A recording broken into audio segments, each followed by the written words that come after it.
We work in the districts of Garbatula, Merti, and the Oldonyiro ward of Isiolo district. The main theme of our work is resource governance. In 2009, the leadership in Garbatula came to us and asked us to formulate an institution that will address issues of resource governance so that resources around here can improve livelihoods. When resources are governed better, they will have direct impact on livelihood for this generation and for the generation to come. We are working on climate change because climate has direct impact on building people's resilience through many pathways. The program started when I was in Sericho, SDO, and then I got an invitation through RAP to join them in the problem and edification process. I was involved in that process. I was invited. I will be in the process until this far because, you know, mostly government officers come and go. But I've been involved from the beginning.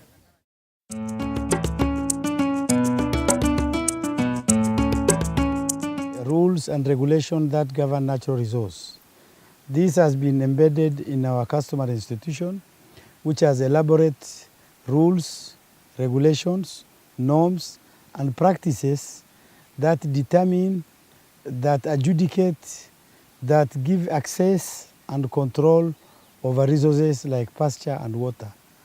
The Boran community use the system called EDA. EDA is the largest recognizable geographical unit used by the Boran for the purpose of resource management. And it has many officers under it, water officers, Abaerega, and other several managers. What we have done as an organization is to document all this body of rules and regulation with the help of lawyers who codified it into legal language, so to say, to legal speak. And so that with the advent of a new constitution, it gives us an opportunity to table before our county assembly a resource bill, a natural resource governance bill that takes into account our customary laws, so that our customary rules and regulation will have the backing of the judicial criminal system of the country.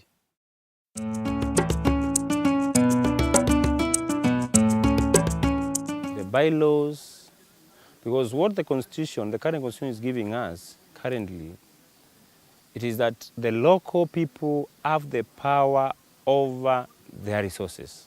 That is the provision of the Constitution, that people have the mandate and have the powers to manage their own resources, and that the resources they have first are supposed to benefit the locals. And in that realization, it is then important that these people who are here, the pastoralists here, make all the efforts to ensure that the resources they have are well utilized and to the benefit of the locals. And that calls for the laws, the bylaws. The people here need to come up with bylaws that are very specific to them, because conflicts here are very common. And conflicts here are not on issues to do with plots. People here don't have title deeds. People here have this land. So conflicts here are on grazing. And if you realize that your problem is on grazing, is on pasture, is on water, then as a community they decide to come up with bylaws. A whole community cannot sit on itself to bring the bylaws. But through RAP, it acted as an avenue for these people to come together. It brought the people together. It's like inciting them that these are your resources. Come on, wake up. You know, manage this. The only way to manage is to come up with the bylaws.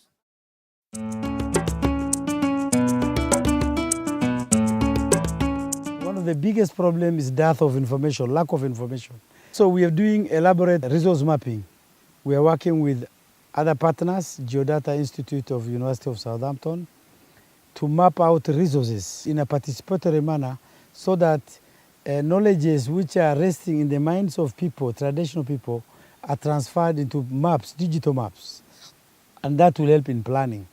Not only the communities, but also county governments, other planning people, other stakeholders, and so on and so forth. We also facilitate and help in climate information services, where we provide climate information and forecasting and what the weather will look like Sometimes these are wrong, sometimes they get it right. But we have put up a community radio in Garbatula because pastoralists are all a community who are mobile. The history is that pastoralists were least understood people. Although a lot has been written about them, they have been least understood. It's not just outsiders who don't understand pastoralists. Even pastoralists who have gone through the school system, their mind frame, their culture, all this is changed.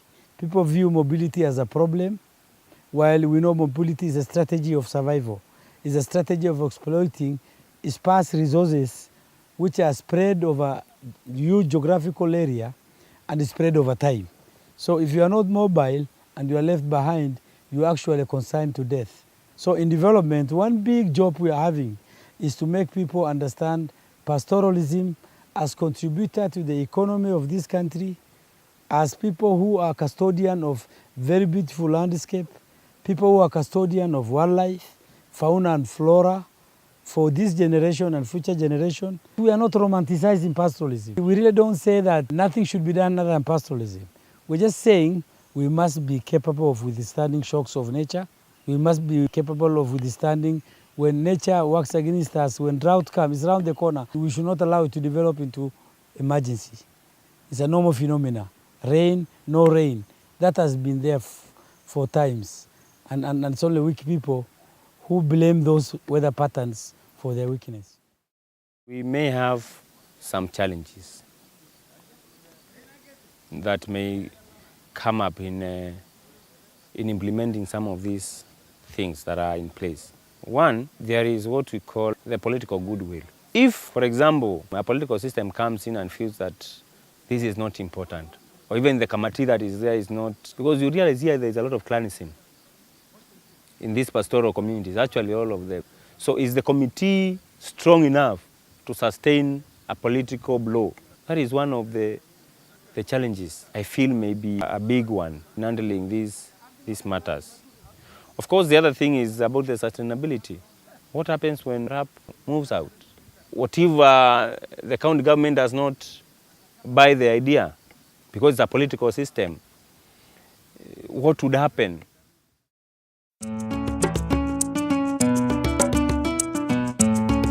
One big thing we have received is that in the drought of 2010, not one single livestock in this region died, because the drought reserves were working in Yamicha, Urura, and the deep boreholes across in Marti, which were preserved for drought. When immediately the community decided it was drought, livestock was moved up there, and we had our pasture, and we had our water. So not only our livestock, we saved livestock from Wajir, from Marsabit, and from Moyale. None died. Even now, drought has not hit. Our drought reserves are intact. We are policing them. That is one. Our communities are rejuvenated. We have very many active organizations who are now making sure that the rules and the norms and the regulations are enforced. Third, we are able to speak to authority with confidence. Authority like national government, like county government, the DO and everybody. Like when the county integrated plans came here, people prepared themselves and engaged in county plans on what they wanted. For the first time, I've also seen the impacts of people refusing to accept what they perceive to be negative development. They have refused to be dumping ground for development ideas and development donors or anybody rushing with money wanting to do things.